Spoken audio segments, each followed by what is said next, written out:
Cher public, chers collègues, chers amis, au nom de la direction de l'Université de Lausanne, permettez-moi de vous souhaiter la plus cordiale des bienvenues. C'est avec un grand plaisir que j'ouvre cette soirée que l'université organise avec la Fondation Charles Veillon. Depuis 1975, cette fondation décerne en effet un prix littéraire consacré à l'essai, et ce pour récompenser un ou une chercheuse.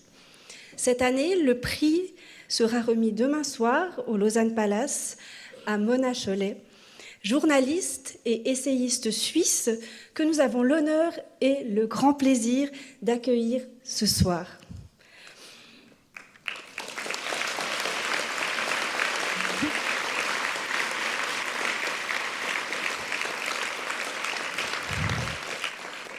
Vous le savez certainement, Mona Chollet est journaliste, chef d'édition au Monde diplomatique.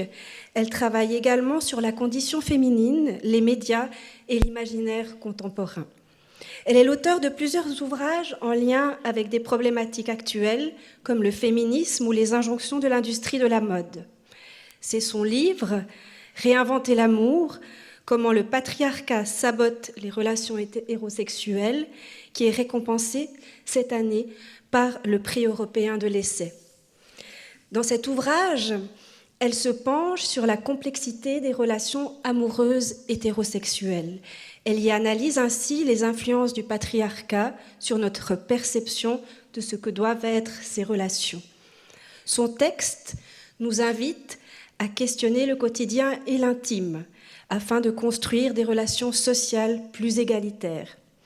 Dans son essai, Mona Chollet s'appuie sur la littérature scientifique qu'elle fait dialoguer avec des exemples tirés de la culture populaire, en invoquant déjà des trames issues de films et de séries.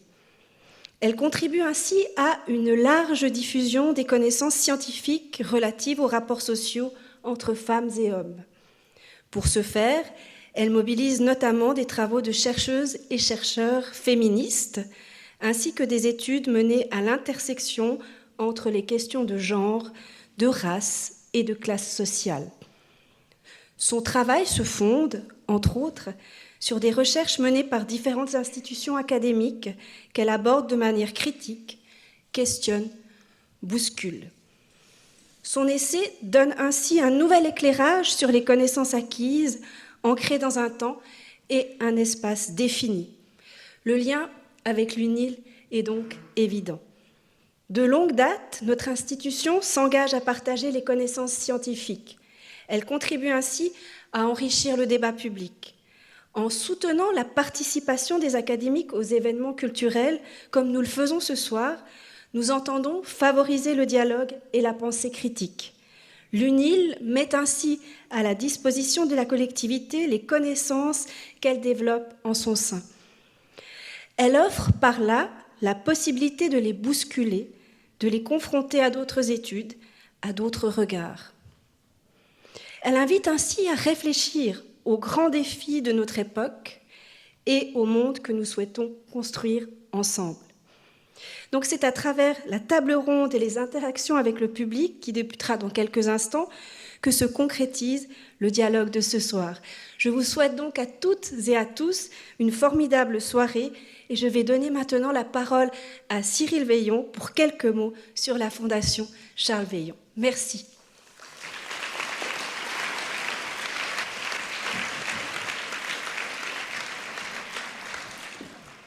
Merci beaucoup. C'est toujours un très grand plaisir de se retrouver chez vous à l'université pour débattre avec le ou la lauréate du prix européen de l'essai. Merci de nous recevoir à nouveau cette année avec un très beau panel de chercheuses et de professeurs qui sont réunis autour de l'œuvre et de la personne de Mona Chollet. Notre prix célèbre le genre de l'essai. C'est une forme littéraire assez particulière qui navigue entre la connaissance, le savoir et des réflexions parfois très, très personnelles. Un genre donc propice à l'analyse et à l'évolution des mentalités et qui le fait dans le monde de la création, c'est-à-dire avec une grande liberté d'expression. C'est un écrit, l'essai est un écrit qui partage un savoir, mais qui ne s'en contente pas. Un bon essai veut également nous interroger. Il nous cherche aussi parfois dans nos doutes, dans tous nos questionnements, et il tente de nous apporter une nouvelle compréhension du monde, et ce faisant nous permet d'agir, c'est ce qu'on espère avec ce prix et la Fondation. Donc l'analyse et les écrits, les essais nous permettent d'agir avec vraiment une conscience accrue de qui nous sommes ici et maintenant. Mona Chollet est une grande essayiste. Elle écrit sur des problématiques qui s'imposent à elle, qui la concernent très personnellement et qui, dès lors, nous concernent en retour. Un tout grand merci, chère Mona. Vous nous offrez une chance très particulière ce soir de pouvoir dialoguer collectivement autour de vos questionnements après les lectures solitaires que nous avons faites de vos livres. Avant de commencer la discussion, j'aimerais vous lire une observation de Mona Chollet issue de son deuxième essai, La tyrannie de la réalité. Je cite : « Au cours de mes études de littérature et d'histoire à Genève, je n'ai jamais pu me résoudre à la façon dont le savoir académique, bien souvent, était clos sur lui-même, ni au mépris que l'on manifestait autour de moi pour les événements se déroulant en dehors de l'enceinte universitaire. Plus tard, à l'école de journalisme de Lille, c'est à l'anti-intellectualisme ambiant que je n'ai jamais pu me résoudre. Il m'en reste le sentiment quelque peu préoccupant d'avoir été un mouton noir partout où je suis passé, mais c'est ainsi. Je ne peux renoncer ni aux turbulences de l'actualité, ni à la recherche intellectuelle et à la prise de distance qu'elle implique. Leur divorce est une calamité. » Ce constat m'apparaît comme un message plein de sagesse, et je crois que si nous sommes ici ce soir, c'est parce que nous aimerions bien être aussi, avec vous, un mouton noir, et ne pas subir cette calamité que vous décrivez si bien. La discussion de ce soir, vous le voyez, est filmée. Elle sera mise en ligne sur les chaînes YouTube de l'Université de Lausanne et du Prix européen de l'essai. Pour rester informé de nos activités, je vous invite à vous abonner à notre compte Instagram. Et n'hésitez pas donc à partager aussi ce contenu autour de vous. Je le dis parce que c'est très important que nous fassions circuler le plus largement possible tout ce contenu et toutes ces discussions qu'on partage entre nous. Nous allons maintenant passer au débat. Vous serez invités après une première étape d'introduction à intervenir pendant la discussion. Il y a des micros qui vont circuler dans l'auditoire pour vos questions. Et après la conversation, la discussion, vous ne repartirez pas les mains vides parce que la librairie Basta est ici, vous l'avez peut-être vu à l'entrée, avec des livres de nos invités, et nous prendrons du temps pour une séance de dédicace. Voilà, un grand merci à l'équipe de l'Université de Lausanne qui rend possible cette rencontre. Merci beaucoup aussi à Élise David, secrétaire générale de la Fondation Veillon, qui a piloté, organisé toute l'organisation. Et merci à vous toutes, à vous tous, pour votre participation. Je vous souhaite un très beau moment de partage.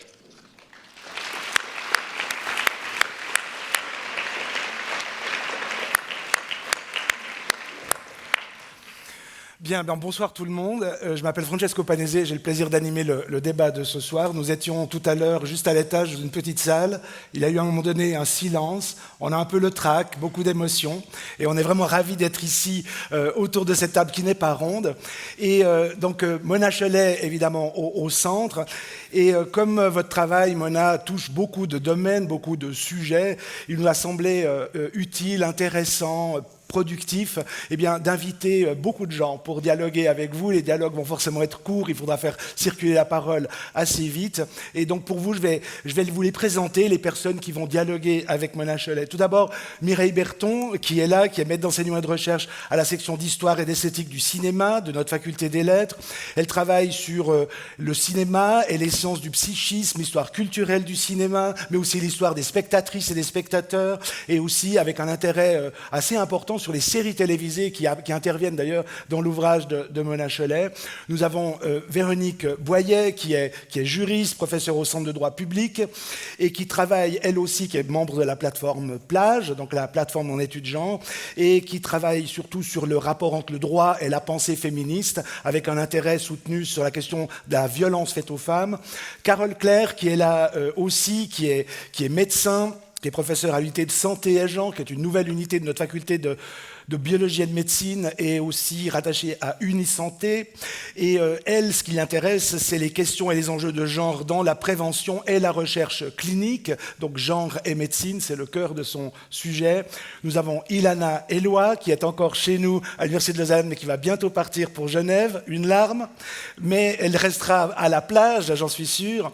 Et Ilana, donc spécialiste des théories féministes, lesbiennes et queer, et aussi des approches postcoloniales et intersectionnelles. Et aussi, elle s'occupe beaucoup aussi d'histoire et de socio-histoire des mobilisations dans ces domaines. Delphine Gardet, Delphine qui est à côté de moi, qui est professeure en histoire contemporaine à l'Université de Genève, à l'Institut des études de genre.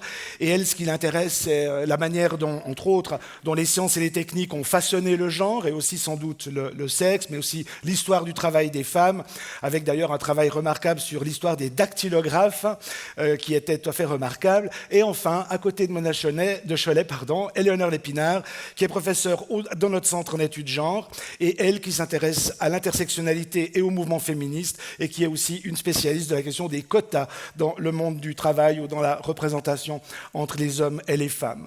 Voilà, je vous ai présenté, que ça évitera de le faire après, et nous sommes convenus avec Mona Chollet, c'est un petit peu un rituel quand on fait ces rencontres ici à l'université, eh bien de proposer à la lauréate, en l'occurrence vous Mona, eh bien de commencer par vous exprimer un peu votre thèse, vos thèses, en 5 minutes. Je vous en prie.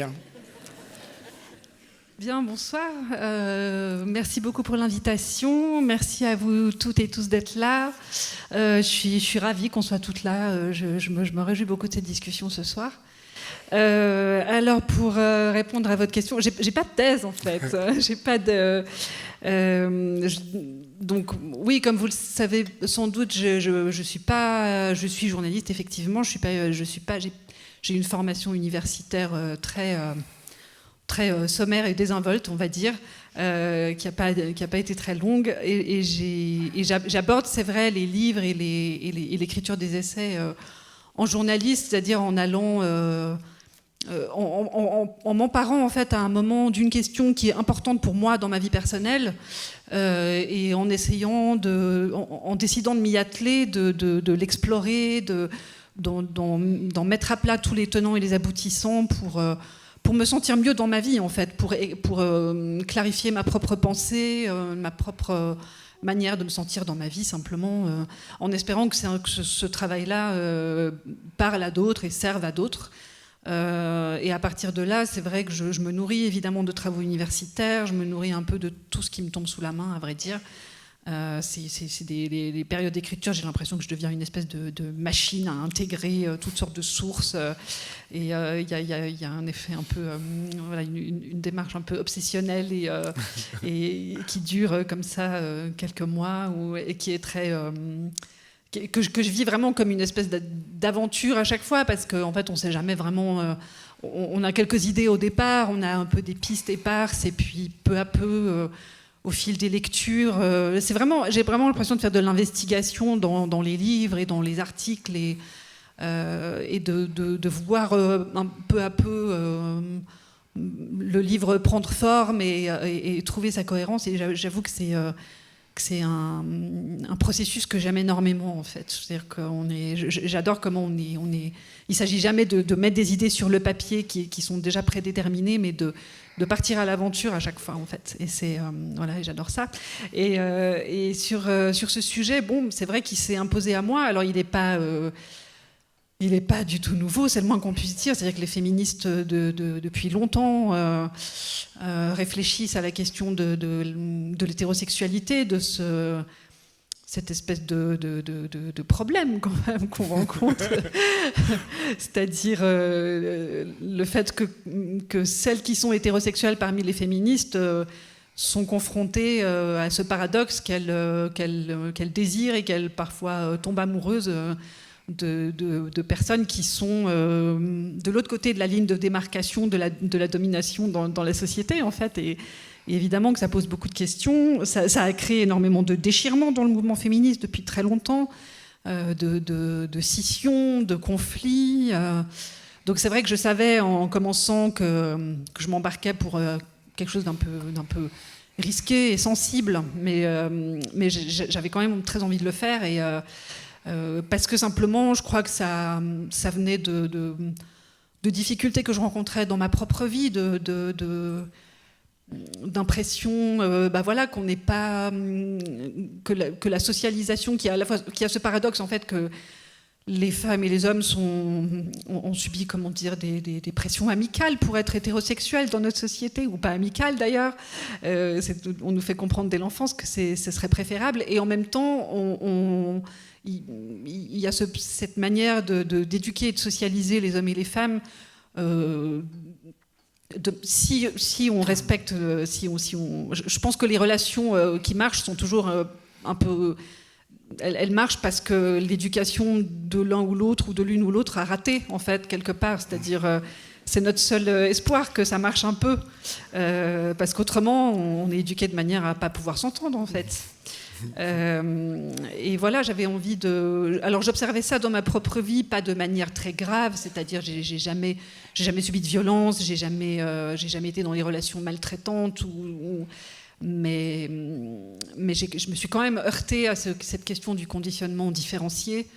Et puis j'ai vu autour de moi énormément, j'en vois toujours, beaucoup de conflits, de souffrances, d'interrogations. Voilà. Donc j'avais envie de prendre tout ça à bras-le-corps, et peut-être évidemment en sachant que je réinventais un peu l'eau chaude plutôt que l'amour peut-être, mais quand même d'y aller, quoi. Voilà, de voir si je pouvais arriver à quelques réflexions un peu utiles et un peu constructives sur ce sujet. Merci, mais vous avez respecté le temps d'une manière absolument admirable. Donc, vous avez parlé de vos aventures, mais aussi finalement des déchirements. Vos aventures traversent le champ du féminisme, ou le domaine du féminisme. Et j'aimerais que Éléonore Lepinard nous éclaire là-dessus. Comment est-ce qu'elle perçoit votre travail ? Oui, alors merci beaucoup. Merci à la Fondation Charles Veillon de m'avoir invitée, à mon collègue Franco Panese de m'avoir invitée également. Je suis ravie d'être ici, et ça me donne l'occasion de rencontrer Mona Chollet, qui est devenue, la salle en atteste, une figure incontournable de notre culture populaire au sens noble du terme, et puis évidemment de la twittosphère féministe, mais en fait juste de la culture féministe actuelle. Et je voudrais commencer par dire qu'une chose qui me semble très importante dans le travail de Mona Chollet, c'est vraiment le travail de passeuse en fait qu'elle fait. À chaque livre, c'est quand même très impressionnant. Elle est très généreuse dans ses citations, et on découvre toujours des choses en la lisant. On a beau être universitaire et passer son temps à ça, mais en fait non. On découvre des séries, on découvre des films, mais on découvre aussi des livres de philosophie américains, pas traduits. Donc voilà, donc elle a une grande... Donc j'atteste du côté boulimique, enfin, en tout cas je pense qu'on s'en rend compte dans les notes de bas de page, et je pense que c'est très important et que c'est précieux parce que justement maintenant, enfin, ces livres touchent un public qui est très très large, et je trouve que on n'avait pas, moi quand je suis devenue féministe il y a 20 ans, il n'y avait pas des livres comme les livres de Mona Chollet, et ça nous a manqué, si vous saviez. Ça nous a beaucoup manqué, parce que je pense qu'elle a cette capacité à tisser ensemble justement, alors ça fait une belle tapisserie, mais au sens... Voilà, c'est la métaphore de Pénélope peut-être, mais elle est toujours à recommencer quand on parle alors de l'amour ou autre chose, mais voilà, entre des références académiques et effectivement des références de notre culture, de notre pop culture, de la culture dans laquelle on baigne et qui nous baigne et qui parfois nous étouffe. Mais en tout cas voilà, donc je pense que ça nous dit quelque chose de l'empreinte du féminisme dans nos vies et dans la société, que ce type d'ouvrage soit possible et soit disponible, et je pense que ça nous dit quelque chose de la richesse de la discussion qu'on a. Et donc peut-être c'est le bon moment pour réinventer l'amour. Et en tout cas, je pense qu'on n'aurait pas eu des ouvrages comme ça il y a une vingtaine d'années. Alors ce genre d'ouvrage, il a pour ambition de de participer à une forme de transformation, une forme de changement. Malgré tout, même si Mona l'a présenté de façon très humble, il y a un petit projet qui est de changer le patriarcat. Alors, voilà, ça s'appelle réinventer quand même. Hein. Donc, je voudrais revenir en fait sur forcément sur cette ambition, qui est la grande ambition, le grand espoir, la grande illusion du féminisme, et comment cette ambition se nourrit de la production de contre-récits. Et je pense que c'est un peu ce que fait Mona à chaque fois qu'elle écrit un essai et qu'elle nous parle aussi de fiction, de séries, etc., qui sont toujours des contre-récits. C'est essayer qu'on découvre une autre manière d'appréhender le monde, un autre langage pour le parler, et éventuellement que ce langage nous devienne commun de l'autre côté de la ligne de démarcation. Je vais y revenir.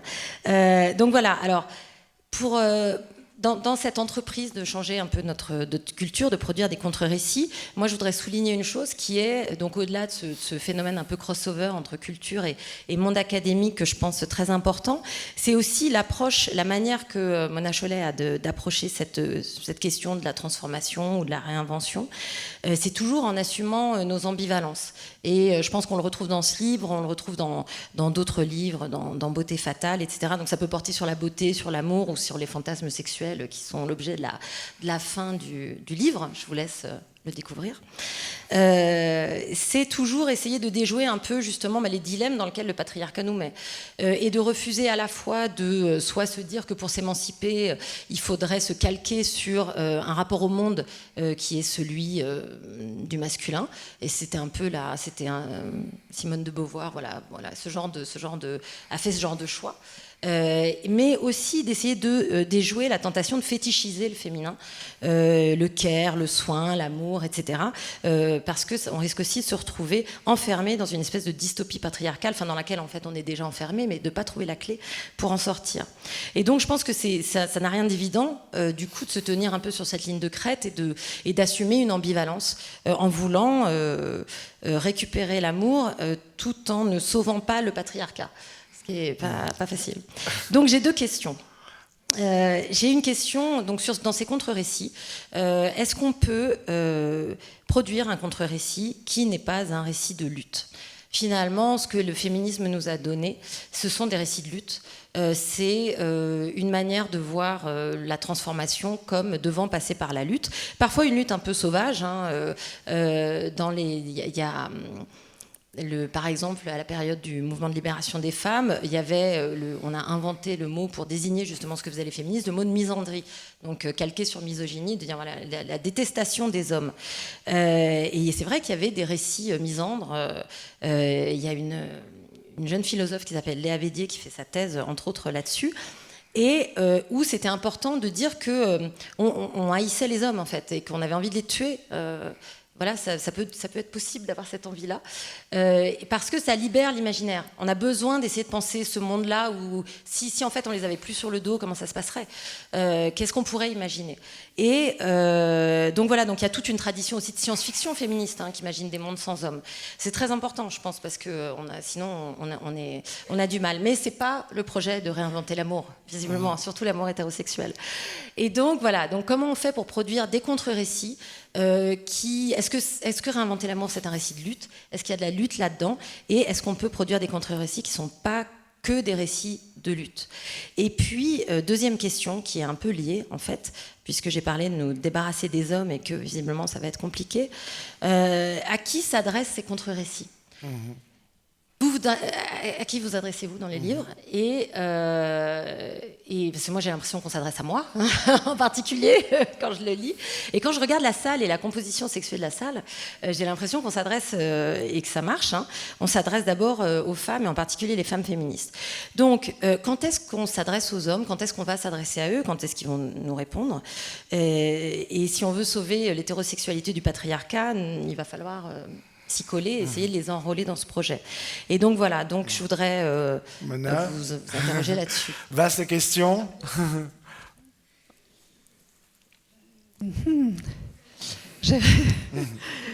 Je sais pas, peut-être que ça dépend du sens qu'on donne au mot lutte, en fait. Moi, j'ai l'impression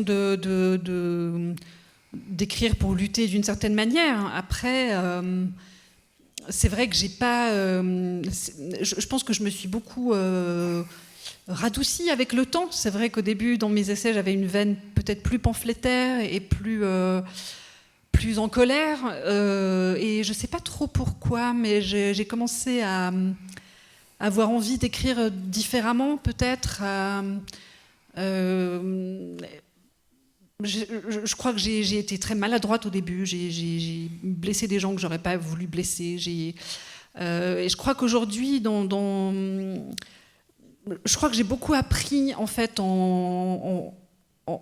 avec l'évolution qu'on a tous connue ces dernières années, c'est-à-dire le fait notamment par les réseaux sociaux, on a appris. Enfin, moi, j'ai l'impression d'avoir appris à beaucoup plus me mettre à la place de gens qui vivent des expériences que je connais pas et puis simplement aussi à réaliser à vivre dans une société où il y avait des prises de parole un peu plus c'est très relatif mais quand même plus égalitaires, où des voix qui se faisaient pas du tout entendre avant ont commencé à se faire entendre, des voix de minorités de tous ordres et je crois que j'ai eu envie d'écrire d'une manière moins blessante et moins plus précautionneuse en tenant compte de la subjectivité en fait de toutes les personnes que je pouvais toucher. Alors après c'est jamais gagné comme pari parce qu'il y a toujours des gens que vous allez mettre en colère, que vous allez énerver, donc c'est impossible en fait. Mais j'ai quand même envie de tendre vers ça et en plus je crois que comme mes livres ont eu en fait plus d'audience, j'ai réalisé aussi que toutes les personnes vivantes dont je parlais, en France en particulier, allaient savoir à un moment ou à un autre ce que j'avais écrit sur elles. Et c'est différent quand vous écrivez en sachant que la personne va lire en fait. Et à moins que vous la détestiez vraiment et que vous ayez, mais en général c'était pas le cas. Et voilà, je pense que ça m'a. Et avec les hommes peut-être que c'est pareil, c'est-à-dire que j'ai pas. Je crois que je suis de plus en plus intéressée par qu'est-ce qu'on peut faire en étant plutôt pacifique et comment on peut faire bouger les choses en étant douce et pacifique. Quelle horreur. Et je pense que j'ai aussi appris beaucoup d'une femme que j'ai beaucoup insultée dans Beauté fatale, qui est Sophie Fontanelle, qui est une ancienne journaliste à elle, qui écrit des essais et des romans aujourd'hui, et qui a écrit il n'y a pas longtemps un livre qui s'appelle Capitale de la douceur, et où elle raconte comment, entre autres, elle a choisi de réagir à un viol qu'elle a subi dans son adolescente d'une manière, justement, de répliquer par la douceur, en fait. Et je trouve que c'est une très belle démarche. Enfin, après, j'en fais pas du tout une... Je comprends la colère, je respecte la colère, je respecte la haine. Je pense qu'il y a énormément de femmes qui ont toutes les raisons d'être en colère et d'être haineuses. Je suis en colère aussi, peut-être même si je l'exprime différemment. Mais voilà, je pense qu'il y a de la place aussi pour toutes les... J'aime pas du tout quand on m'instrumentalise comme la gentille féministe contre les méchantes. Je déteste ça. Je suis totalement solidaire des méchantes féministes. Voilà. Et vous savez, dans le jury du prix européen de l'essai, on définit de différentes manières l'essai, mais il y a un mot-clé qu'on a, c'est un essai porte sur l'actuel. Et c'est vrai que votre essai porte sur l'actuel, réinventer l'amour, on est aujourd'hui, et en même temps l'amour est une catégorie historique, ça a une longue histoire, depuis aussi Denis de Rougemont d'ailleurs que vous avez travaillé, et il y a un magnifique chapitre qui est inspiré de Denis de Rougemont. Et c'est l'occasion de dialoguer maintenant avec Delphine Gardet, puisqu'elle est précisément historienne. Oui, alors je vous remercie pour cette invitation et pour la possibilité d'échanger aujourd'hui avec vous à propos de votre livre, chère Mona Chollet, chère lauréate. Et je voulais saluer la geste héroïque que vous accomplissez dans cet ouvrage.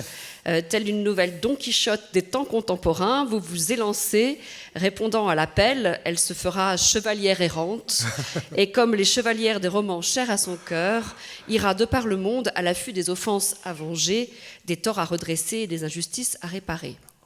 Et bien qu'il n'existe pas de féminin pour Hidalgo, vous l'inventez, Hidalga Chollet, et vous vous élancez sur la route d'une nouvelle vie pour combler cette question de première importance, et l'amour.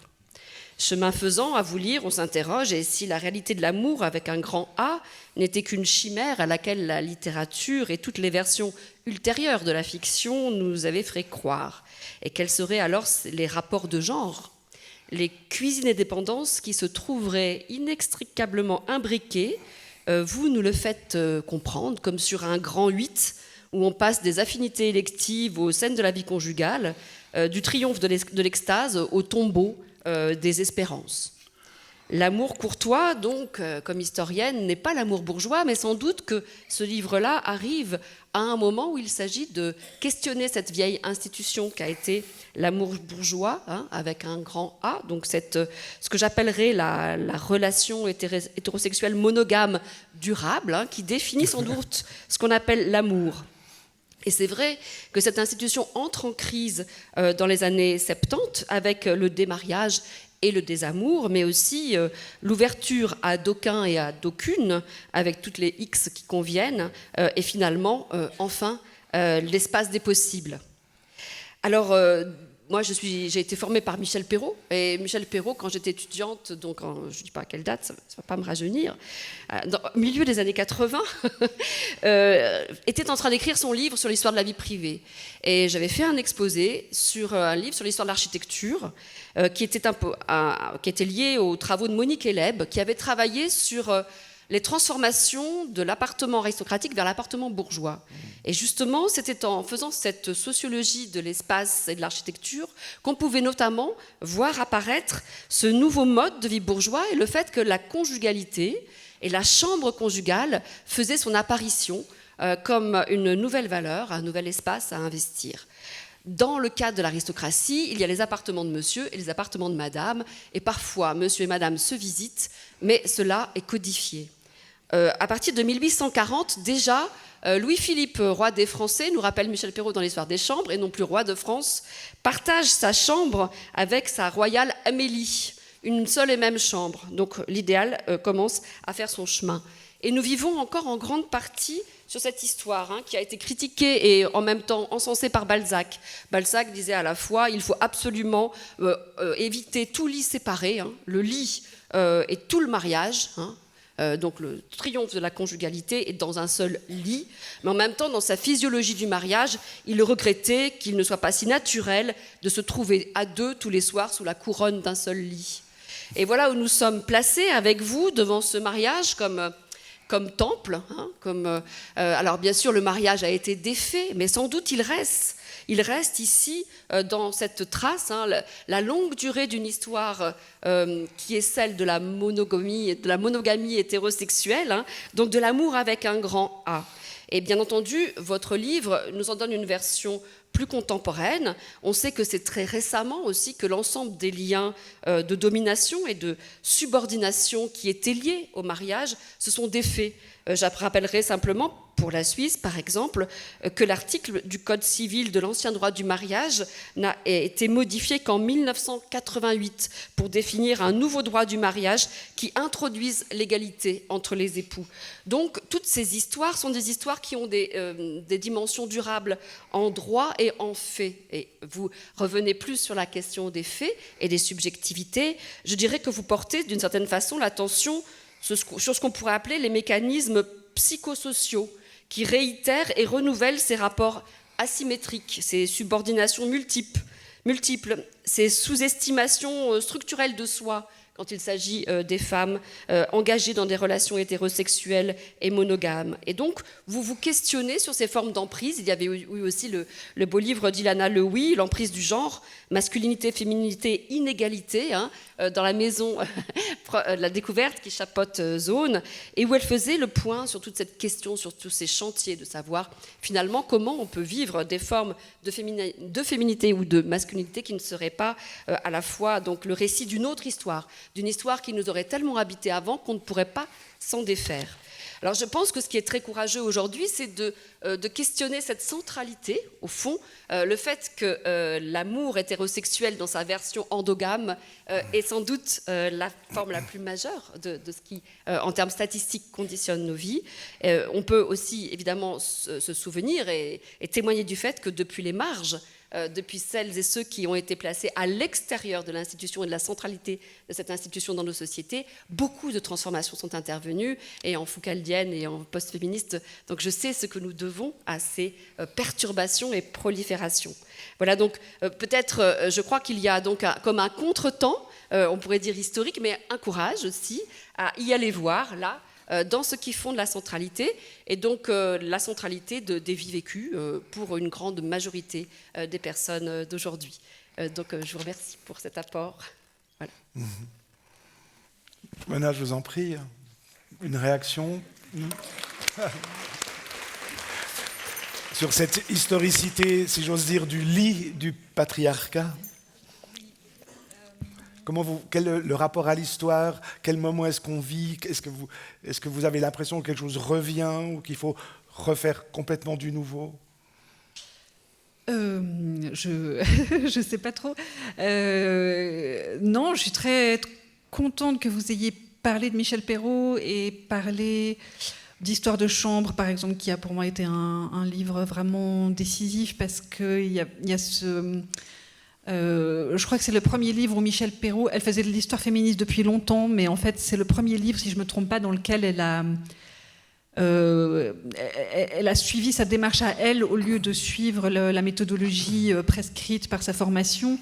Et c'est un livre où elle prend la chambre comme outil de connaissance du monde social, en fait. Et il y a quelque chose de... Je pense qu'il y a une transgression là-dedans, et que j'aime beaucoup, parce que c'est une manière de se saisir d'un héritage féminin, en fait, si on peut dire, d'une certaine manière. Je dirais, féminin, pas au sens essentialiste ou quoi, évidemment pas, mais au sens de ce à quoi on est rendu sensible par notre éducation, par notre socialisation, de prendre ce qui est intime, ce qui est privé,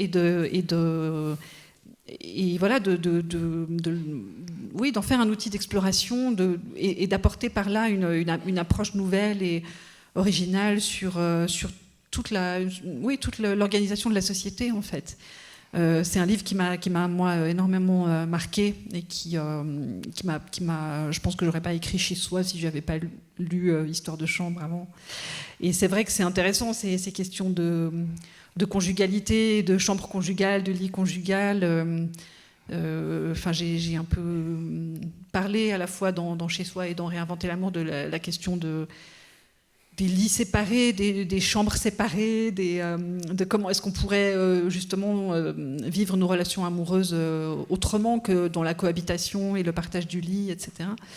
Et alors évidemment, on dit beaucoup, c'est sûr que j'ai eu beaucoup l'objection de l'empêchement économique. C'est sûr que vu le marché du logement de nos jours, voilà, je suis genevoise et parisienne, donc au niveau du logement, je connais la marge de manœuvre qu'on a dans ces situations. Mais je pense que ça ne doit pas nous empêcher de réfléchir, d'imaginer, en fait. C'est-à-dire, l'empêchement économique ne doit pas brider notre imagination, même si on ne peut pas mettre à exécution les idées qu'on nourrit. Je pense que c'est j'aime bien cette idée de repenser. Il y a toujours des visions très fatalistes du fait que l'amour fatalement à un moment meurt ou s'appauvrit. Et il me semble qu'il y a tellement de paramètres qui font que l'amour peut durer ou au contraire se faner et mourir. Et je trouve que c'est intéressant de voir un peu comme ça tous les facteurs qu'on pourrait déplacer pour faire en sorte qu'on le vive autrement. Voilà. Mm-hmm. Je vais changer l'ordre auquel j'avais pensé au début, parce que grâce à Delphine qui parle de Michel Perrault, on parle de l'espace de vie commune, en l'occurrence entre les hommes et les femmes. Puis ça m'a fait penser, et je vais me tourner maintenant vers Véronique Boyer, parce que finalement, séparer les hommes et les femmes, c'est ce qu'on essaye aussi de faire quand il y a des cas de violence. Et je vous donne la parole, Véronique, là-dessus. Merci. Merci aussi infiniment pour l'invitation. Je suis très honorée d'être ici pour honorer votre dernier ouvrage. Alors, moi, je voulais effectivement revenir sur un chapitre, donc le chapitre qui traite d'apprendre de la violence conjugale. Et puis, je voulais commencer avec juste une toute petite citation qui se trouve, donc un passage qui se trouve à la page 121, où vous soulignez que dans un contexte d'isolement, de confusion et d'extrême fragilisation psychologique des femmes, la réponse de l'entourage et des institutions prend une importance immense. Pour pouvoir cesser d'être une victime, une femme qui a été culpabilisée, manipulée, amenée à douter sans cesse d'elle-même, a d'abord besoin qu'on lui dise clairement qu'elle est une victime. Un peu plus loin, vous rajoutez « Une réponse inadéquate à une situation de violence, en revanche, a des effets dévastateurs, car elle augmente la confusion dans laquelle la victime se débat déjà. » Alors c'est vrai que, du coup, ce passage m'a tout de suite fait penser au rôle que le droit peut jouer dans l'institutionnalisation des dépendances des femmes à l'égard de leurs conjoints et le rôle en fait des institutions pour justement reconnaître ce statut de victime et tenter de participer à la protection des femmes. Et c'est vrai que en étudiant le droit, on constate que le droit est susceptible de jouer un rôle fort. Donc positivement, lorsqu'il va justement institutionnaliser le cadre nécessaire à la protection, à l'émancipation des femmes. Vous le relevez d'ailleurs à un autre passage où vous évoquez la Convention d'Istanbul qui interdit justement le fait de recourir à la médiation dans des situations de violence. Donc là, on comprend bien le rôle positif que peut jouer le droit. Et à l'inverse, en analysant le droit et son application, on constate en fait qu'il est aussi susceptible d'institutionnaliser les rapports de pouvoir et aussi d'insister en fait finalement sur la dépendance que les femmes peuvent avoir à l'égard de leurs conjoints et le cadre finalement de vulnérabilité qu'on leur impose. Et alors, on est souvent plutôt, quand on réfléchit à ces questions, on pense plutôt au droit civil, on pense plutôt récemment aussi aux questions fiscales liées justement à la fiscalité des couples.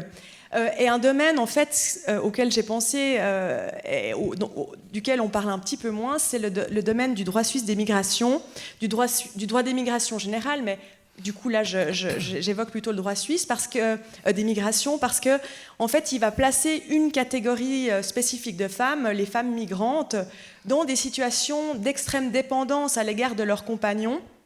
Et finalement, le droit va institutionnaliser une certaine vulnérabilité.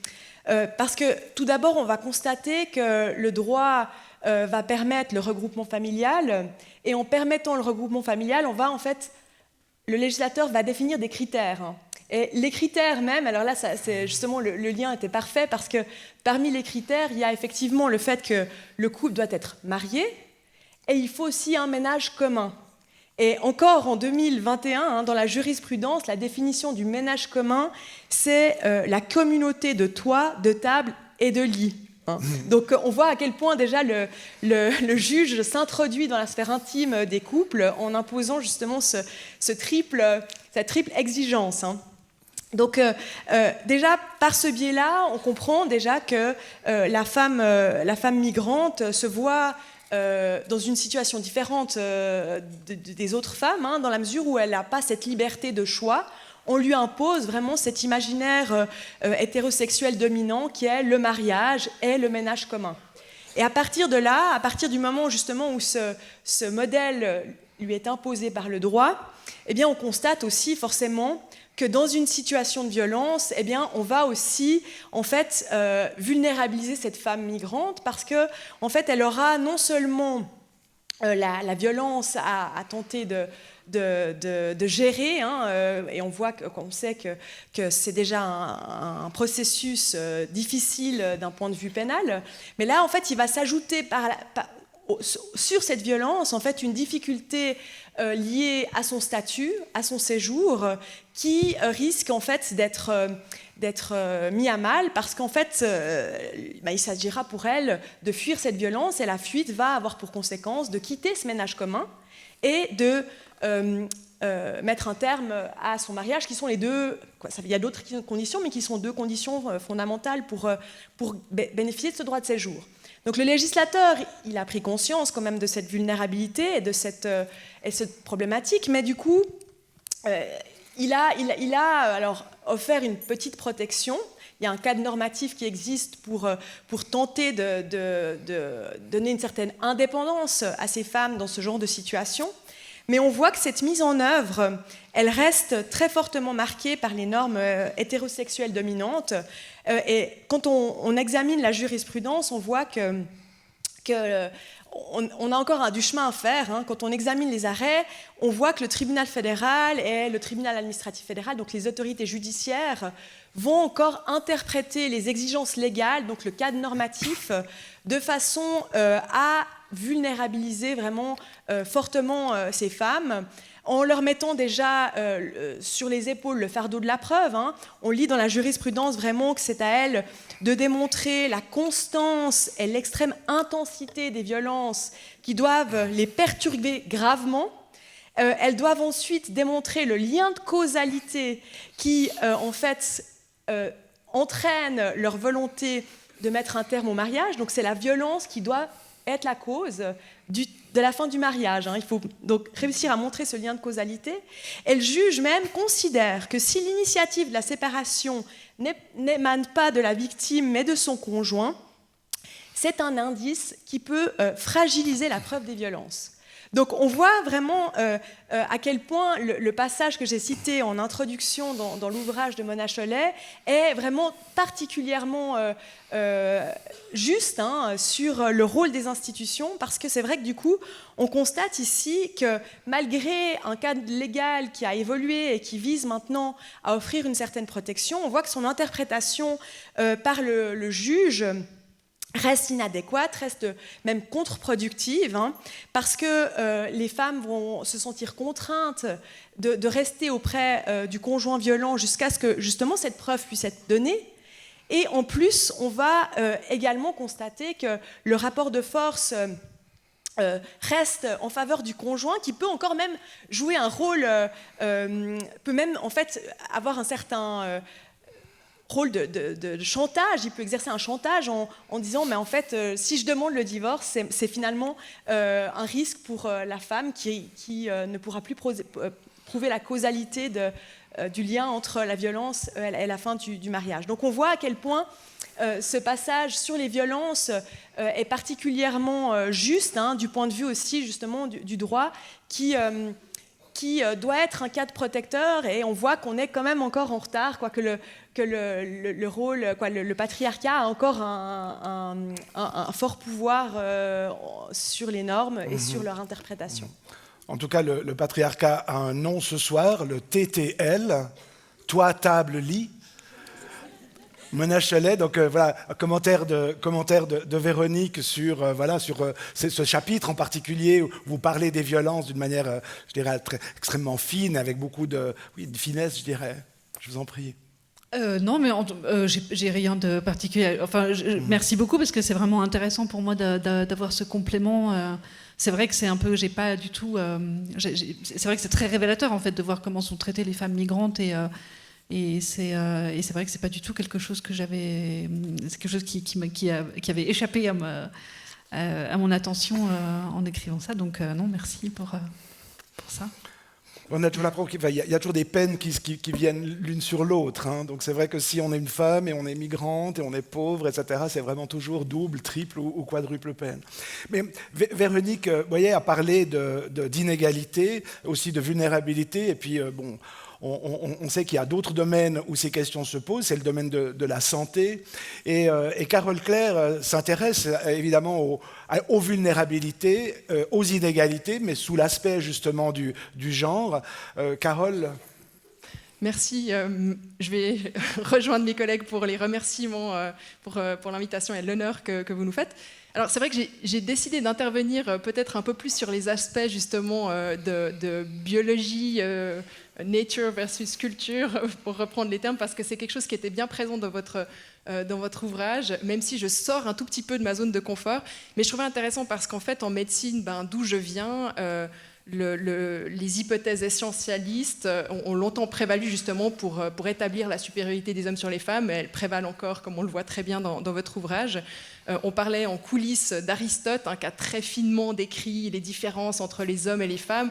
Un peu plus tard, au XIXe siècle, on va retrouver des anatomistes, naturalistes qui vont justement sur la base de différences de poids ou de taille du cerveau conclure que les femmes ne sont pas douées de discernement, qu'elles sont complètement mues par leurs émotions et que dès lors elles doivent être mises sous tutelle. C'est assez réel et on va voir que ça va imprégner en fait fortement les connaissances et puis aussi justifier justement le refus d'accès à des droits aussi essentiels que le droit de vote ou le droit de disposer de son propre corps. Donc là, on a un bagage assez lourd en médecine. Et dans votre ouvrage, j'ai trouvé intéressant, vous citez justement l'infériorité, enfin vous écrivez, pardon, je vous cite, l'infériorité féminine est comme encapsulée dans notre imaginaire amoureux, à commencer par une infériorité littérale, immédiatement visible. Dans un couple, l'homme doit être plus grand que la femme. Et j'ai trouvé cette intervention intéressante parce que vous parlez de fatalité biologique, et on voit en fait, enfin, je ne sais pas si c'est vous qui parlez ou vous reprenez, mais enfin, finalement, globalement, oui, les hommes sont plus grands que les femmes. Dans l'espèce humaine, finalement pas que dans l'espèce humaine, la majorité des espèces animales, à l'exception de certaines, dont la hyène tachetée. J'ai fait des recherches, je ne parlerai pas plus de la hyène tachetée, mais je pourrais passer 10 minutes de plus, mais je vais me restreindre parce que le temps imparti est en cours. Mais la majorité des espèces, dans la majorité des espèces, justement, le mâle est plus grand que la femelle. Et en fait, cet aspect justement naturel des choses est d'ailleurs souvent évoqué comme argument justement pour couper court aux idées qui remettent en question ce déterminisme biologique. Or, en fait, on a heureusement l'arrivée avec la deuxième vague du féministe de chercheuses, de scientifiques comme Anne Fausto-Sterling ou Catherine Vidal qui vont justement remettre en question ces hypothèses et avancer d'autres hypothèses justement qui montrent l'influence de l'environnement sur le biologique. Dans son article publié en 2005, Anne Fausto-Sterling, qui s'intitule « The Bare Bones of Sex », démontre de façon très précise en fait comment le fait de faire de l'activité physique ou de travailler à l'extérieur dans les champs va avoir un impact sur la densité osseuse. Donc il y a vraiment une imprégnation de ces comportements sur le biologique. Et puis vous citez également l'anthropologue Priscille Touraille, qui elle aussi démontre comment en fait le fait que les femmes soient moins bien nourries de façon historique et globale peut expliquer en tout cas en partie le fait qu'elles aient une plus petite taille. Vous citez l'exemple aussi de Françoise Héritier, que je trouvais vraiment intéressant, qui en fait a passé de longues années à étudier des populations, notamment au Burkina Faso, puis qui observe que vraiment, c'est très précoce en fait. Les femmes vont attendre un peu plus longtemps avant de donner le sein à leurs filles qui pleurent pour leur apprendre à patienter, leur apprendre la frustration. Et dans un autre registre, ça m'a fait penser, donc c'est pas que au Burkina Faso, mais c'est aussi chez nous. J'avais donné une formation et une diététicienne était venue me voir à la fin pour me dire c'est vrai que c'est intéressant. Parmi les parents qui consultent pour me voir pour des problèmes d'obésité chez le nourrisson, donc on parle de bébés, c'est souvent des mères qui consultent et j'ai que des nourrissons filles. En fait, le problème de l'obésité, c'est comme s'il n'existait pas, ou de la surcharge pondérale, c'est comme s'il n'existait pas chez les petits garçons, parce qu'on voit en fait on anticipe, ces parents anticipent les conséquences sociales de cette surcharge pondérale, comme s'ils avaient quelque part un peu intégré aussi ces normes de genre, cette injonction de la minceur. Donc c'est vraiment très présent. Et en fait, ces thèses nous montrent en fait que le dimorphisme sexuel, il n'est pas aussi biologiquement déterminé qu'on veut bien nous le faire croire. D'ailleurs, quand on regarde dans la littérature scientifique, la taille humaine, elle est déterminée génétiquement à 60-80%, mais elle est aussi déterminée par l'environnement. Et même quand on s'intéresse à la génétique, on a maintenant des nouvelles connaissances, notamment l'épigénétique, qui nous montre comment l'environnement peut vraiment influencer l'expression des gènes, donc même la génétique est influencée par l'environnement, par le comportement, les comportements en santé, l'accès aux soins, l'accès à la nourriture. Donc ça affaiblit passablement cette thèse du déterminisme biologique. Et puis je finirai par justement aussi revenir sur le lien justement finalement qu'on fait entre le lien supposé, disons, entre le dimorphisme sexuel et la supériorité masculine, donc pour faire très simple, c'est ce que vous dites, c'est ce qui est aussi avancé par certaines personnes que vous citez dans votre livre, le groupe le plus grand, en l'occurrence les hommes, est le groupe qui domine. Et là, je vais m'aventurer sur un terrain un tout petit peu plus dangereux pour moi, puisque je vais parler de comportements animaux, notamment chez les primates. Alors, ce n'est pas du tout mon domaine de recherche, mais on a des apports justement de chercheuses, notamment néerlandaises et suisses, dont la professeure Van de Waal, qui est ici à la faculté de biologie de Lausanne, qui se sont justement intéressées aux primates. Et justement, l'hypothèse largement répandue justement chez les primates, c'est l'hypothèse des attributs préalables. Donc de nouveau, on retrouve le fait que la hiérarchie de dominance s'organise en fonction d'attributs individuels qui préexistent. Ça peut être la taille ou ça peut être, je l'ai appris, la longueur des canines. Et en fait, ces chercheuses, suite à l'observation pendant de longues années de populations de singes, en l'occurrence là c'était les singes vervets, elles ont en fait complètement réfuté cette hypothèse et en fait observé que, au contraire, dans certains groupes de primates, en fait, les femelles étaient dominantes, et c'était surtout le cas quand les femelles étaient en minorité. C'est assez paradoxal, mais quand elles étaient minoritaires dans ces groupes, elles pouvaient devenir dominantes. Et en fait, l'explication à ça, c'est que les mâles, notamment plus agressifs, vont se battre entre eux. Et en fait s'affaiblir, et les femelles en fait peuvent gagner les combats et gagner en dominance sur les mâles. Donc on voit quelque chose d'autre apparaître, d'assez intéressant. Et ce qui est assez passionnant, c'est qu'en fait on mesure même ces modifications sur le plan biologique, sur le plan neuro-endocrinien, puisque quand l'individu qui perd va avoir son taux de testostérone diminuer et son taux de corticostéroïdes, l'hormone du stress, augmenter. Donc on a vraiment un auto-renforcement, c'est vraiment l'hypothèse. Donc on perd, la testostérone baisse, le stress augmente, et il y a cet effet d'auto-renforcement qui est vraiment objectivable biologiquement. Elle réfute par ailleurs d'autres hypothèses qui m'ont fait sourire, alternatives. Il y a l'hypothèse selon laquelle les femelles bénéficient de la protection des mâles, ou que les femelles sont moins agressées par les mâles en échange d'accès au sexe. L'hypothèse du mâle docile. Alors on voit aussi là comment la science est peut-être, ou ces hypothèses sont quand même assez paternalistes, et la science est donc située. Et je trouvais assez intéressant pour finir que justement la professeure Van der Waal dans un entretien disait qu'en fait ça lui avait pris quand même pas mal de temps pour réaliser qu'il y avait ces femelles dites alpha ou ces femelles dominantes, parce qu'il a fallu déconstruire aussi toute une connaissance, toute une série d'a priori qui sont quand même bien ancrés. Donc voilà, un nouveau champ s'ouvre. Je vais rester, j'ai peu de bonobos ou de singes vervets dans ma consultation, donc je pense je reviendrai pour la suite à ce que je connais, à savoir les patientes et les patients. Mais je trouve que c'est intéressant justement de voir comment les sciences, dans les sciences biomédicales, en fait, finalement, petit à petit, on voit que le déterminisme social, si on peut l'appeler comme ça, remplace le déterminisme biologique. Merci Claire. Oui, Mona Chollet, votre rapport avec cette biologie critique, on pourrait presque dire, qui naît fort heureusement depuis quelques années.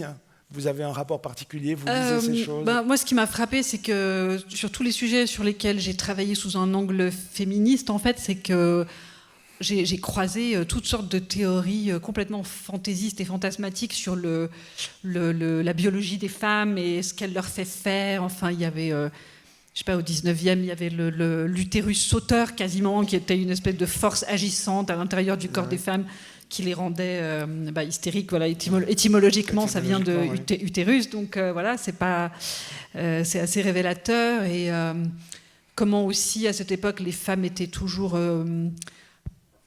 comment dire, tout était pathologique chez elles, c'est-à-dire que les femmes de la bonne société, par exemple, on considérait toujours qu'elles étaient très fragiles, et vraiment il fallait pas qu'elles lisent ce livre parce que ça allait trop les fatiguer, et puis qu'elles avaient quand même une constitution très très fragile, et je pense qu'on a rendu folles énormément de femmes comme ça, c'est-à-dire en leur interdisant l'activité intellectuelle, où il s'agissait des objets décoratifs, et puis le reste du temps de se reposer dans sa chambre et d'être allongé la moitié du temps, et tout ça au nom de la physiologie féminine.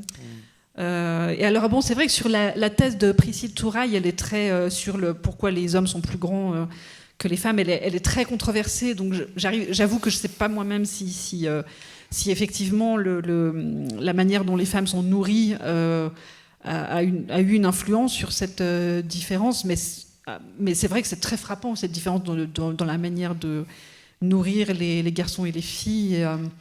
j'avais été très frappée par un livre de Suzanne Bordeaux, qui est une philosophe américaine qui a écrit il y a quelques années un livre qui s'appelait Unbearable Weight sur la grossophobie, en fait, pour aller vite, sur la question du poids. Et elle avait notamment étudié les publicités télévisées pour les chocolats, les sucreries et tout ce genre de choses. Et elle disait que souvent, quand c'était des publicités pour des petites boucheries toutes mignonnes, genre Mon Chéri et tout ça, emballées individuellement en quantité ridicule, c'était toujours des femmes, en fait, qui déballaient leurs petites friandises. Et en général, les hommes étaient plutôt mis en scène avec des énormes pots de glace, et genre Ben & Jerry ou Häagen-Dazs. Et ouais, c'est très révélateur, évidemment, de ce qui est autorisé aux unes et aux autres. Et je pense que tout le diktat de la minceur peut être vraiment interprété comme ça, alors en hauteur, je ne sais pas, mais c'est sûr qu'en largeur, les femmes ont l'ordre de ne pas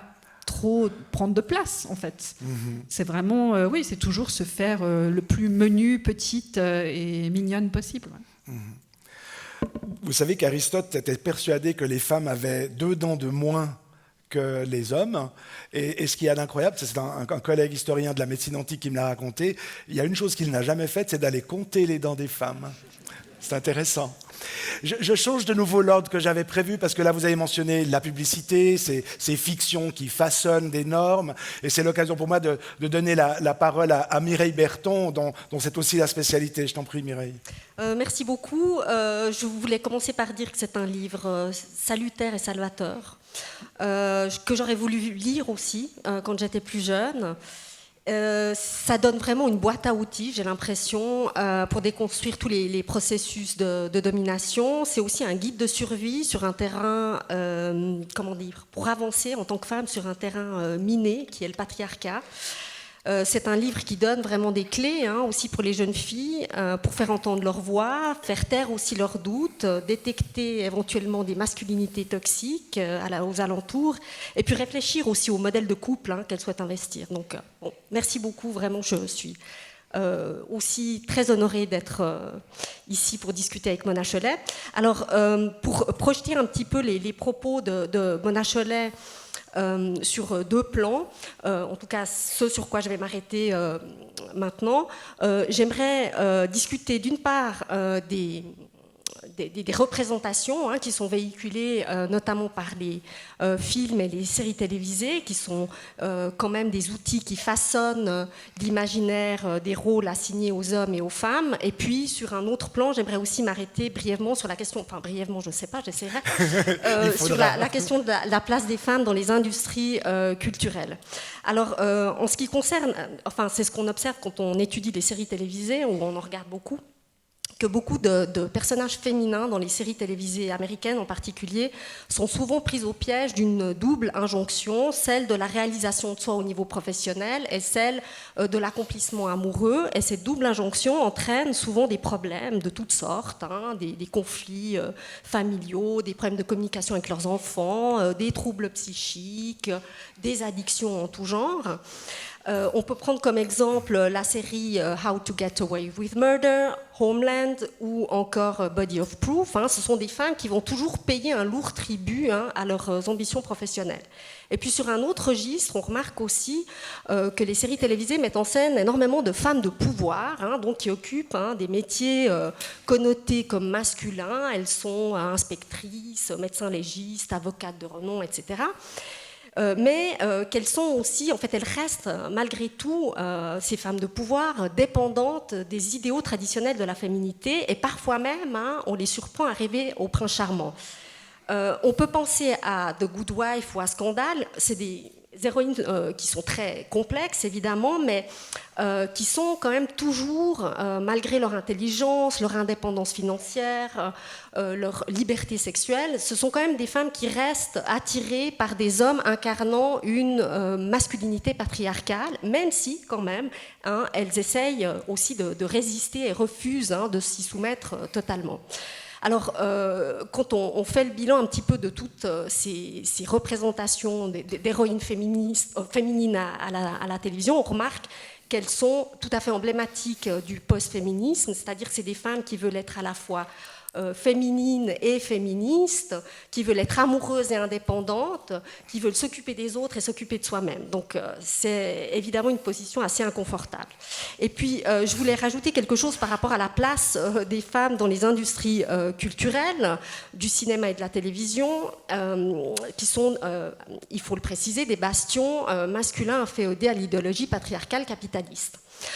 Pour faire carrière dans ces industries, il faut braver beaucoup d'obstacles, à commencer par celui en fait, d'obtenir des financements, parce que de manière générale, et c'est une cinéaste franco-suisse qui le dit aussi à longueur d'interview, Ursula Meyer, on fait moins confiance aux femmes pour gérer un budget, pour gérer une équipe, pour s'occuper de la technique, parce qu'évidemment, elles ont des frêles épaules, c'est compliqué, et pour, par exemple, aussi attirer des stars qui vont venir aussi assurer le succès commercial du film.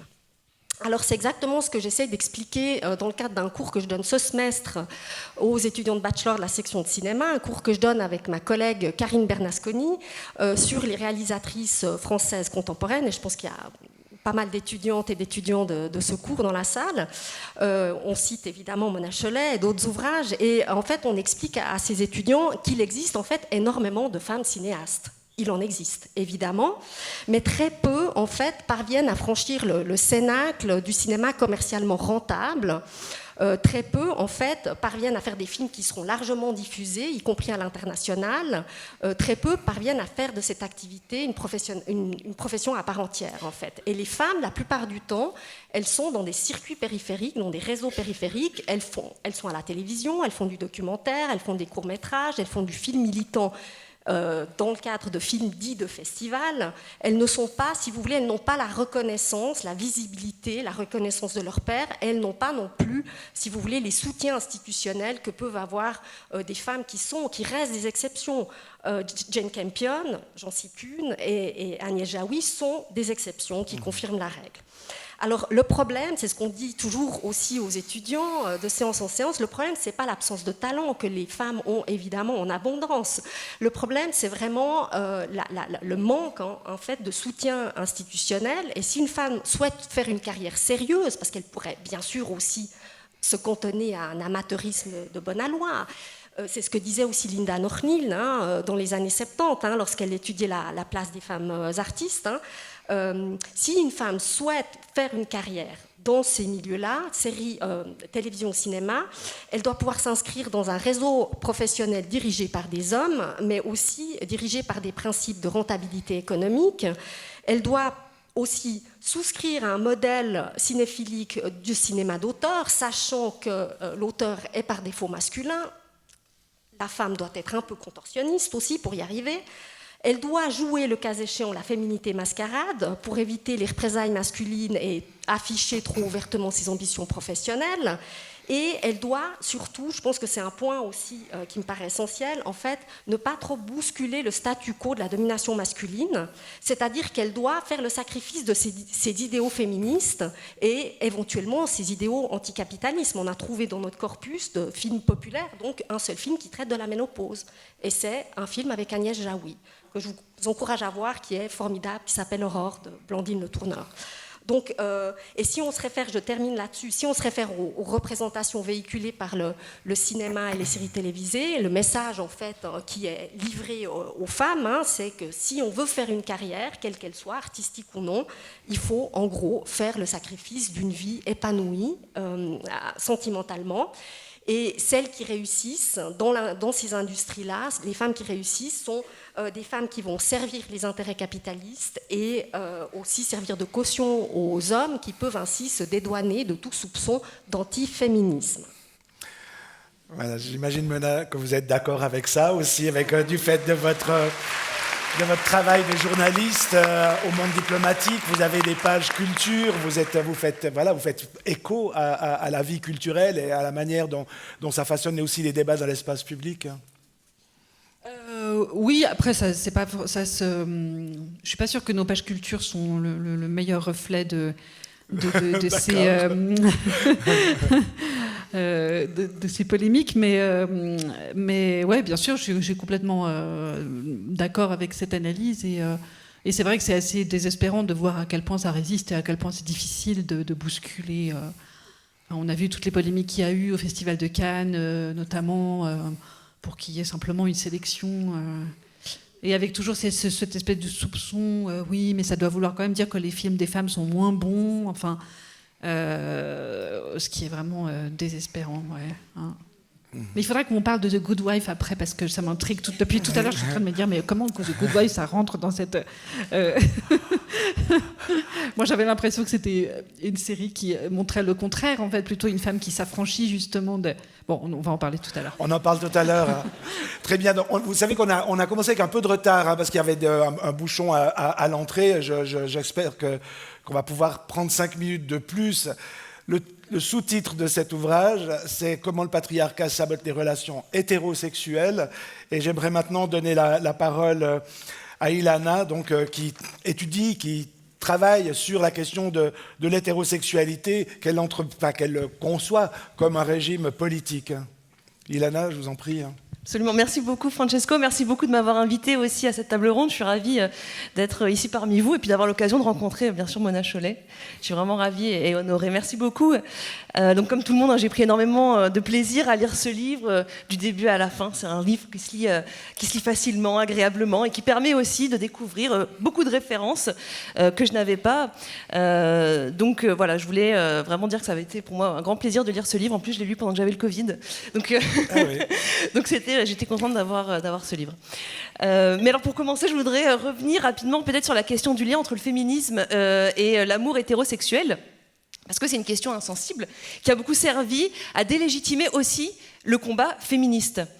L'antiféminisme a longtemps affirmé que le féminisme serait un équivalent de la guerre des sexes, guerre des sexes qu'on associe d'ailleurs aussi très souvent de manière tout à fait fantasmatique aux États-Unis et au féminisme américain.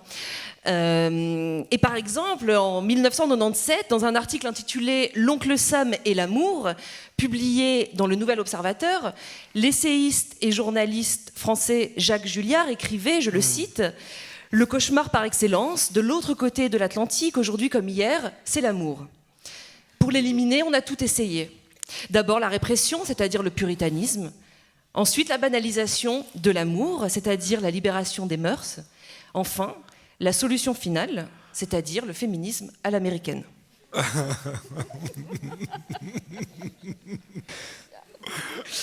Donc en somme, le péché originel du féminisme serait de tuer l'amour.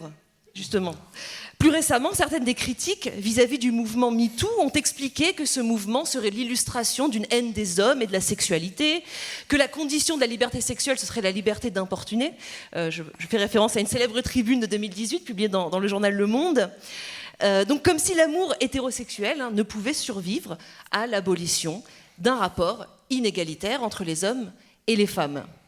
Et donc je crois que l'importance du livre de Mona Chollet, c'est d'intervenir dans ce débat en repensant intégralement les termes de la discussion, puisque au fond, dans ce livre, vous nous dites que l'amour n'est pas un espace utopique, hors du social et hors du politique, mais qu'il est traversé par la domination, que l'amour hétérosexuel est l'une des arènes de la domination masculine, l'espace où se nouent, où se reproduisent et où se renforcent les rapports inégalitaires entre les femmes et les hommes. Et il n'est pas rare d'entendre d'ailleurs même les féministes rassurer les hommes en expliquant que le féminisme n'ira jamais jusqu'à mettre en danger la possibilité de relations amoureuses entre les sexes. Et ici, je pense que vous prenez le problème à l'envers, dans l'autre sens, en nous disant que c'est le patriarcat et non le féminisme qui sabote les relations hétérosexuelles. Et donc c'est un renversement important et on le répétera jamais assez. Vous nous dites que l'imaginaire du couple amoureux hétérosexuel se fonde sur la domination des femmes, domination en termes de différence d'âge, de revenus et même de taille. C'est pourquoi donc il faut réinventer l'amour. L'image du bonheur amoureux hétérosexuel qu'on nous vend repose sur l'infériorisation des femmes et malgré cela, c'est là toute l'ambiguïté, il se rend désirable comme tel. Donc au fond, il s'agit de remettre du politique et du social dans ce qui pourrait apparaître comme le moins politique, le moins social, le plus incontrôlable, l'amour. Et alors en deuxième partie, là où je souhaiterais intervenir et peut-être lancer une discussion et poser des questions, c'est sur l'hétérosexualité. il me semble que dans l'ouvrage, l'hétérosexualité est abordée comme une préférence sexuelle. On est hétérosexuel et c'est comme ça, quelque part, à la limite, on fait avec. Et alors, pourtant, la pensée politique lesbienne, mais aussi la pensée politique queer, et je pense en particulier à Monique Wittig, elle nous explique que la domination patriarcale, elle est indissociable de l'hétérosexualité comme régime politique dominant. C'est-à-dire en fait que l'hétérosexualité, c'est pas tant une orientation sexuelle qu'une contrainte, la forme institutionnalisée de la domination patriarcale. On peut aussi penser à la théoricienne états-unienne Adrienne Rich, qui affirmait en 1980 dans un texte célèbre, je la cite, « L'idée que la plupart des femmes sont naturellement hétérosexuelles constitue une pierre d'achoppement théorique et politique pour beaucoup de femmes. Reconnaître que l'hétérosexualité peut n'être en rien une préférence, mais quelque chose qui a dû être imposé, dirigé, organisé, répandu par la propagande et maintenu par la force, c'est franchir un pas immense lorsqu'on se croyait hétérosexuel librement et par nature. » Fin de la citation. Donc il ne s'agit bien sûr pas de dire qu'on ne peut pas être féministe et hétérosexuel, mais de s'interroger sur la dimension politique de l'hétérosexualité, sur son rôle dans le maintien et la reproduction de la domination patriarcale. Donc voilà, ma question peut-être pour lancer une discussion, ce serait: peut-on réinventer l'amour sans interroger ce que signifie politiquement l'hétérosexualité ? Ne faut-il pas penser ensemble patriarcat et hétérosexualité ? Et vous dites à juste titre dans l'ouvrage que les représentations culturelles impactent nos fantasmes, mais ne peut-on aussi imaginer que ces représentations impactent nos désirs ? Je vous remercie beaucoup. Mona, un mot peut-être avant de passer la parole à la salle avec un temps extrêmement court. Je n'ai pas voulu interrompre vos échanges. Oui, peut-être rapidement. Ouais, c'est vrai que c'est une question très compliquée et c'est vrai qu'on... comment dire... Ouais, évidemment, je pense qu'il y a... En fait, Adrienne Rich a aussi réfléchi à la maternité et j'aime beaucoup ce qu'elle dit sur la maternité qui est à la fois... en fait, elle dit aussi que c'est à la fois une expérience intime et un régime politique et elle dit qu'on peut dissocier les deux, en fait. Et pour moi, l'hétérosexualité, c'est la même chose, c'est-à-dire... c'est évident que c'est qu'il y a un côté disciplinaire dans l'hétérosexualité, qu'il y a un côté que c'est complètement qu'elle est complètement envahie par un rapport de force et un rapport de domination. Mais je pense qu'elle n'est pas entièrement non plus. Je pense qu'il y a un petit espace où on peut dissocier les deux. Je pense pas que ce soit c'est un désir qui évidemment nous est très largement suggéré, voire imposé, on va dire, mais peut-être pas complètement. Et je pense que, comme pour la maternité, c'est peut-être quelque chose qui aurait moyen de désincarcérer des rapports de force et de la manière dont ça nous affaiblit aussi en tant que féministes. C'est vrai que, par exemple, la maternité aujourd'hui est une expérience très... je sais pas, moi j'ai l'impression, en ne voulant pas d'enfant, j'ai l'impression d'avoir tiré une carte magique en fait dans ma condition de femme, c'est-à-dire j'ai l'impression d'être tellement plus libre et d'avoir un accès à l'égalité qui est bien meilleur que celle des femmes qui ont désiré et choisi d'être mères. Et je suis entièrement solidaire d'elles pour qu'elles puissent vivre cette expérience en dehors des discriminations, de tout ce poids qui retombe sur elles à cause de la manière dont la maternité est organisée dans notre société, en fait. Mais dans les deux cas, je pense qu'on peut dissocier l'emprise, la manière dont la société se sert de ces expériences pour nous museler, nous affaiblir, et ces expériences en elles-mêmes. Voilà, autant l'hétérosexualité que la maternité, je pense qu'il y a moyen de s'en sortir. Mais c'est vrai que je suis très consciente que le fait de rester dans l'hétérosexualité nous affaiblit aussi en tant que féministes. C'est vrai qu'il y a quand même toujours cet argument si tu es féministe, personne ne t'aimera. Et bon, voilà, c'est sûr que les lesbiennes, quand on leur dit si tu es féministe, aucun homme ne t'aimera, elles vont pas dire oh mon Dieu, c'est terrible, je vais arrêter tout de suite d'être féministe. Donc oui, c'est vrai que ça. Mais voilà, je pense qu'il faut. J'ai quand même envie d'explorer la manière dont c'est possible de faire avec, quoi. Voilà, je sais pas. Il nous reste extrêmement peu de temps, mais on va quand même ouvrir avec à une ou deux interventions dans la salle. Qui ne résiste pas à faire un commentaire ou à adresser une parole à Mona Chollet? Y a-t-il? Moi, je ne vois pas très bien. Utilisez votre voix pour vous signaler. Oui, là-bas, je vous en prie. Le micro, voilà, va arriver parce qu'on doit l'avoir. Oui, là devant vous. Ah, pardon, vous êtes deux, excusez-moi. Deux personnes à la même table. Excusez-moi, je vous en prie. Bonsoir. J'ai question actualité géopolitique. Nous observons que 3 millions d'Ukrainiens ont fui de ces maisons, primordialement les femmes avec enfants. Est-ce que vous pouvez mettre en contexte féministe ou patriarcal, matriarcal, cette passive subordination des femmes aux actes des hommes? Bien sûr, la question ukrainienne s'invite à la table. Mona, je vous en prie.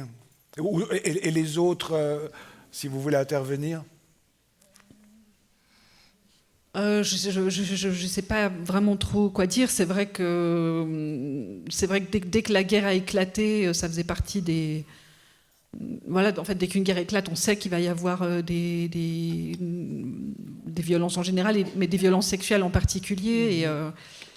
Ouais, j'avoue que j'ai pas vraiment de... C'est quelque chose auquel on est visiblement qui est en train d'arriver, face à quoi on se sent totalement impuissante, et j'avoue que je sais pas, j'ai l'impression de voir une répétition de ce qu'on voit dans tellement de conflits, que ce soit la Bosnie, le Congo, enfin il y a plein de situations récentes, ou relativement récentes, où on a vu encore les violences sexuelles à grande échelle dans les cas de conflit, mais je passe la parole peut-être à mes camarades parce que j'ai pas d'analyse. Quelqu'un veut intervenir? C'est une question évidemment extrêmement à la fois importante, urgente et douloureuse. On entend de plus en plus parler des viols. Les équipes d'investigation forensique sont sur place. On espère que le droit, enfin vos cousins de droit avec les sciences forensiques vont pouvoir au moins établir des responsabilités. Bon, j'ai envie de dire que votre question vaut pour témoignage. Et il y avait une autre question derrière vous, je vous en prie. Voilà, c'est à la gauche de la salle qu'il y a les questions. Je vous en prie. Bonsoir. Bonsoir. Donc bonsoir à toutes. Bonsoir Mona Chollet. Je suis honorée de pouvoir partager une parole avec vous parce que j'aime particulièrement vos livres. Et en début de séance, il y a une parole qui a été lancée, qui a été dit « Je suis devenue féministe il y a 20 ans ». Alors, pardon si la question peut paraître simpliste, parce que du coup, les études de genre, c'est pas trop mon domaine. Mais la question que je me pose, c'est est-ce qu'on devient vraiment féministe ou est-ce qu'on est tout simplement peut-être féministe dormante quelque part? C'est une bonne question.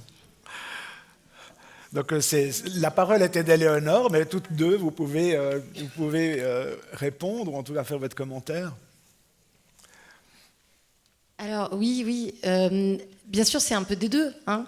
Et c'est marrant, il y a plein de féministes qui utilisent cette métaphore de dire que le féminisme c'est comme tout à coup des lunettes qu'on met et on ne peut plus les enlever.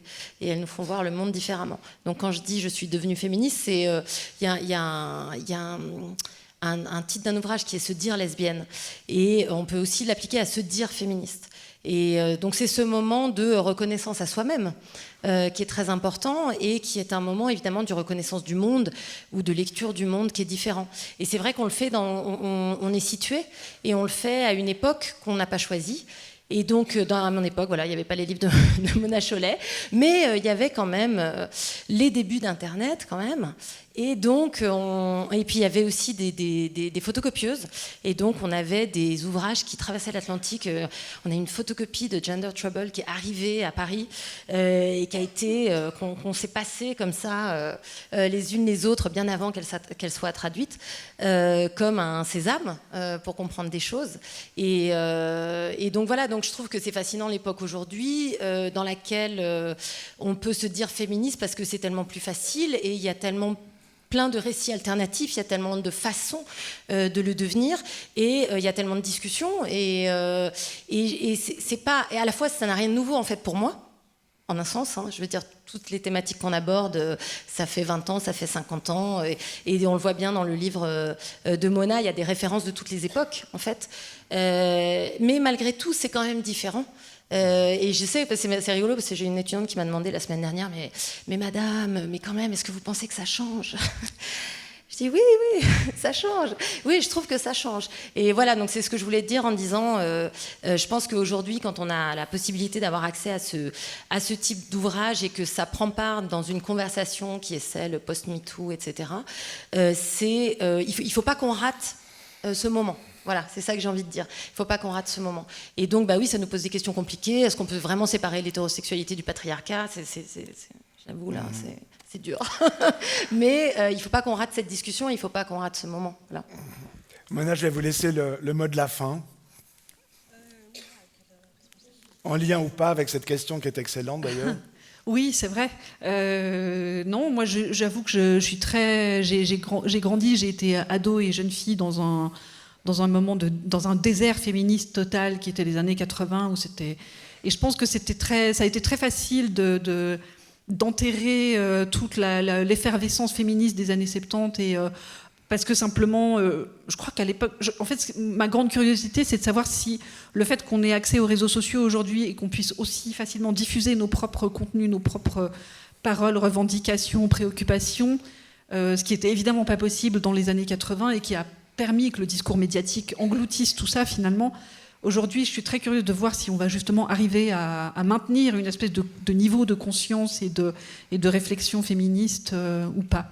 Mais pour l'instant, ouais, c'est vrai qu'on est dans une période hyper riche et passionnante et je pense que ça doit être assez génial d'être une jeune femme aujourd'hui de ce point de vue-là. Je suis un peu jalouse en fait. Voilà. Bien, merci pour cette belle parole de fin, Mona Chollet. Merci d'être là et d'avoir partagé ce moment avec nous.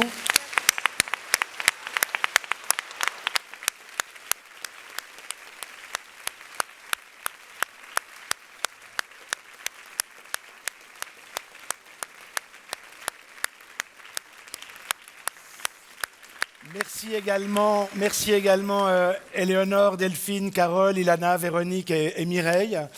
Donc, merci à vous.